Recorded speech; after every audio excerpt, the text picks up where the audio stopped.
Catholic men don't often have the opportunity to gather for a full day to celebrate their faith. That's why the annual Catholic Men's Conference seems to be so popular. More than 500 men last weekend gathered for a day filled with inspiration, music, and prayer. Peggy Weber now has the details of the 9th annual conference.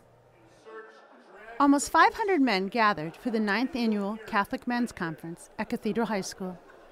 The theme of the day was Grow in Holiness, but the focus was definitely on forgiveness, sin, and confession. Jesuit Father Mitch Pacwa, who hosts a show on EWTN, spoke about the temptations of sin. I love the story of Genesis chapter 3, the fall of Adam and Eve. It is one of the most brilliant presentations of what it means to be tempted. Father Pacwa, who is fluent in 12 languages, told the men that many people make excuses about sin. How can it be so bad if it looks so good? Now I sound like a country western song.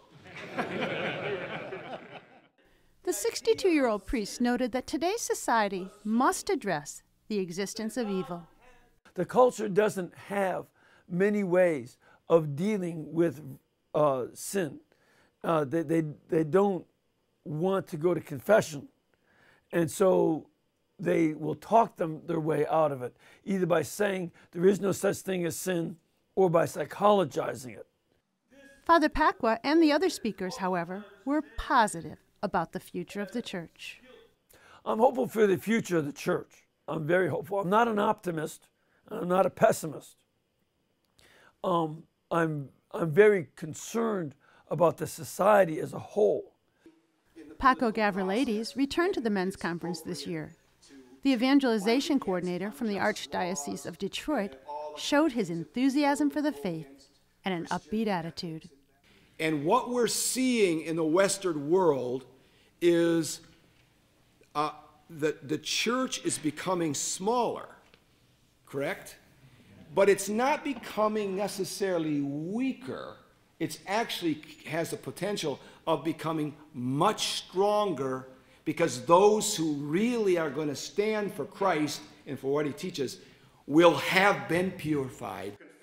Father Gary Daly praised the day and the speakers. Well, it's such a pleasure to see so many men here. They're just so excited, and I think they're receiving so much today, from the speakers and from all the events of the day. The 9th annual men's conference involved a lot of planning, but Father Gary Daly isn't ready to rest. He is already looking forward to a schedule for the 10th annual conference, where he says he's going to go big. Father says he has confirmed George Weigel, Tony Melendez, and Catholic convert and deacon Alex Jones as some of the speakers. Many of the men come for the speakers, but they also come for the community, and they enjoy meeting the many exhibitors who line the halls of Cathedral throughout the day. Well, I've been coming since it started. We started going to the conferences in Worcester when they first had them, and then we started having them here. So I get a lot out of them every year. It's inspiring. There were no windows in the cell. And many of the men were quite moved by the talk given by Guy Gruters, who was a prisoner of war in Vietnam for more than 5 years.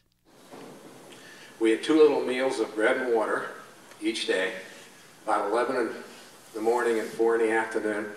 The bread was full of rat excrement. It was like a piece of rat dropping in every cubic centimeter. In the wintertime, Guy, who was in a cell next to John McCain for 2 years, described horrific conditions, but he is not bitter.